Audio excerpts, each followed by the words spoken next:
Hey everybody, Movie Reviewer Next Door here, and I'm back with another review.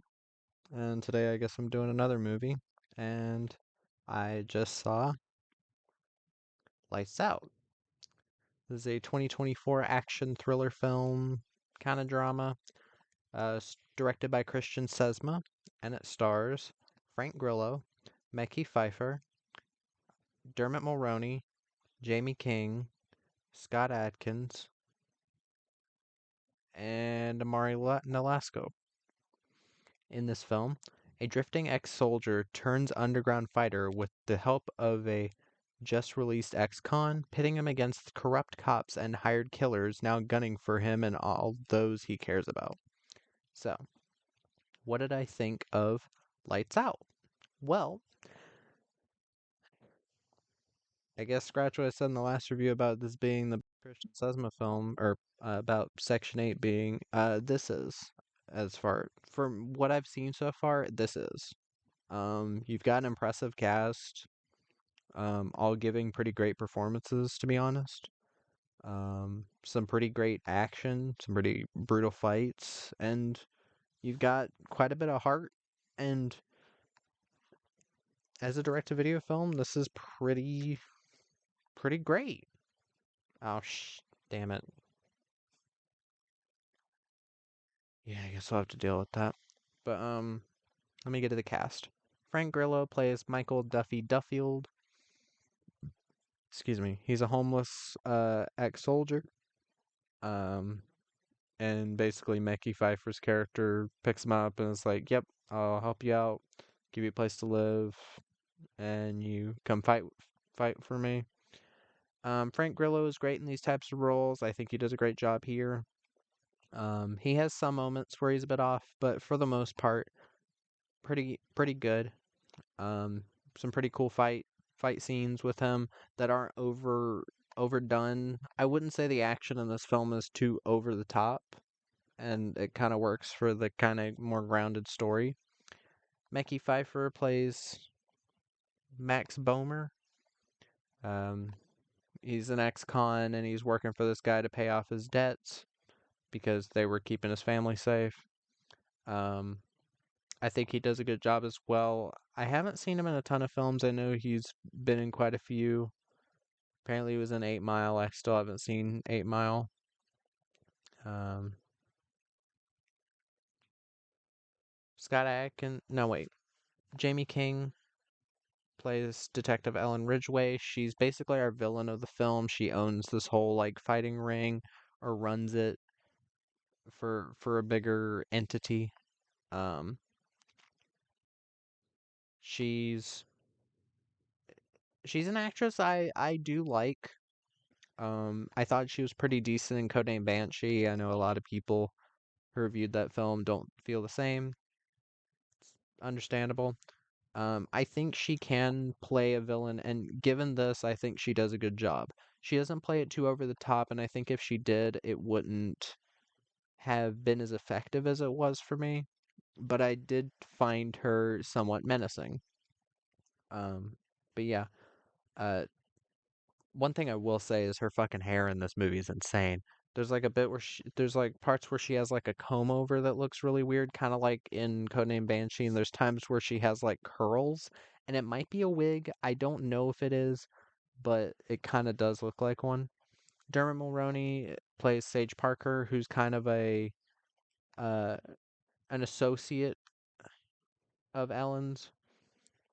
He actually doesn't do too bad in this. He's better in this than in Section 8. I think mainly because he's not the main villain, and I don't think he can hold a main villain. I don't think he's a good enough actor to play a main villain. Maybe if he has the right direction, but here he works as this kind of slimy, like, money collector. Makes sense. Scott Adkins plays Don the Reaper Richter. He's an old war buddy of Duffy's that comes back to help him. He's fine. He gets a couple fighting bits. And Amari Nolasco plays Fosco, who's um kind of the umpire for a lot of these fights. I like him. But here's the thing. This film is trying to be a throwback to 80s films like Kickboxer, like Bloodsport, Lionheart, um, a lot of those type of kumite type things or where you have like a bunch of boxing matches or fights, like street fighting. And I've always found these types of films very interesting where it's like, oh, somebody rises to the top, they learn to enjoy life, or they get closer to the family or something, or they learn something through it. And that kind of does happen here. And I think this film does a great job being both sort of a pretty touching drama and a legitimately thrilling action film. Now, I gave this a 9. Am I rating it too high? Maybe a little. But given what I've seen this director do in the past, I was thoroughly impressed. I was impressed that he got good performances out of the actors.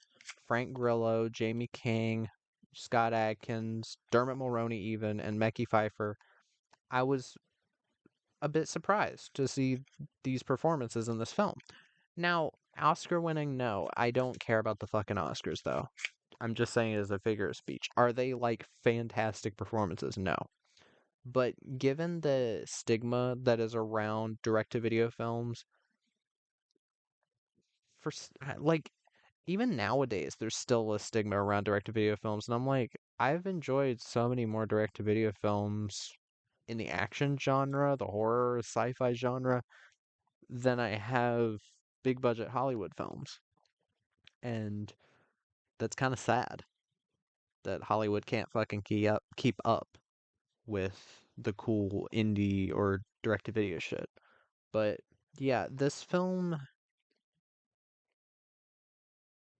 it looks actually pretty good for the most part. This is a step up from the production in Section 8 where there were scenes where, especially the scene with Mickey Rourke, scenes with Mickey Rourke talking, I could notice a lot the camera shaking. This film doesn't really have that, and if it did, then I didn't realize it. Um, there's some nice shots. There's a legitimately good musical score by what are they called? War and Peace. I've never heard of it. I guess it's a band. They did a great job with the score, legitimately thrilling and dramatic score. Um, and yeah, you go into this movie, if you go into this movie expecting exactly what it's about, which is a fighting ring, corrupt cops, and everything, all of the keywords for a fun action film, then you're gonna get that. Now, if I were to have any issues, there's I guess my main issue would be the pace a little bit and maybe throw in a couple more fights. There's enough fights for this type of movie.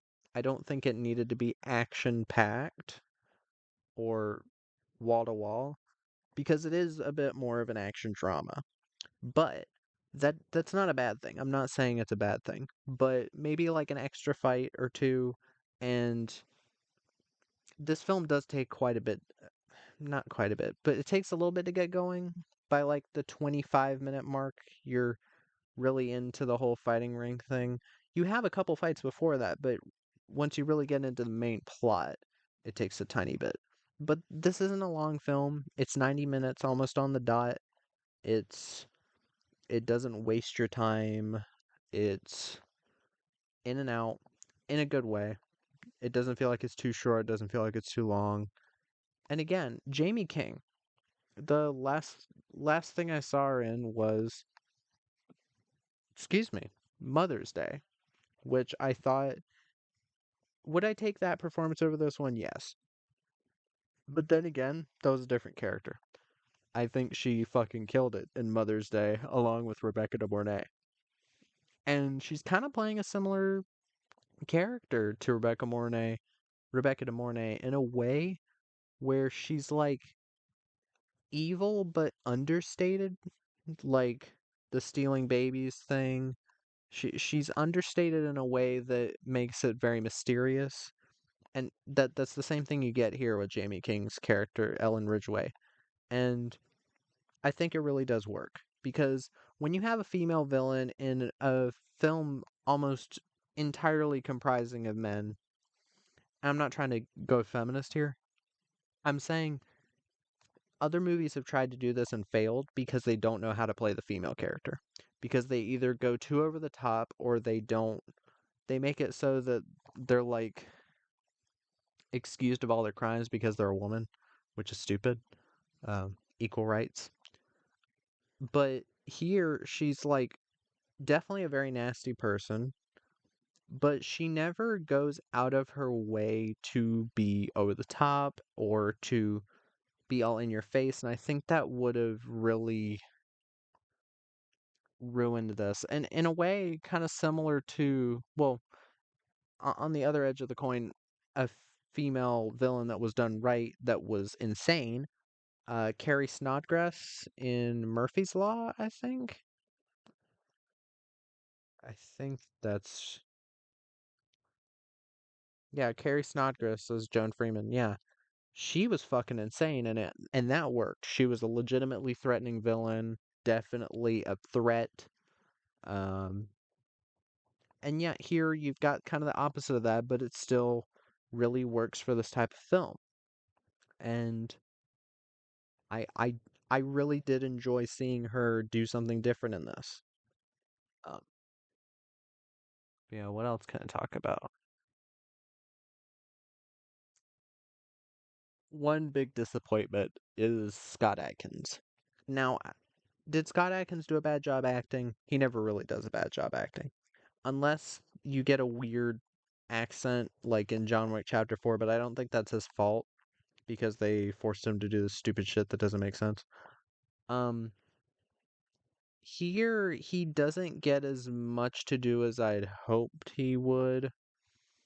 It's kind of on the same level as Section 8 where he's technically a supporting cast member, but I do wish that he got more help from him. Kind of like Dolph Lundgren in the last movie too. But yeah. Um yeah, not much really to say, just this is a legitimately fun action film with interesting characters, a good score, um some fun dialogue in places. Um yeah, legitimate emotion. And yeah, it's brutal and fun. And the shootout at the end is a lot of fun too. Um I wasn't paying attention to see if they were using blood squibs, but I'm pretty sure they were using a mixture of blood squibs and CGI. But still, very, very, very well done, Mr. Sesma. Hope that you keep making movies like this. But yeah, that was my review of Lights Out. If you've seen the film, let me know what your thoughts are in the comments down below. If you have any recommendations, put those down there as well. And movie reviewer next door.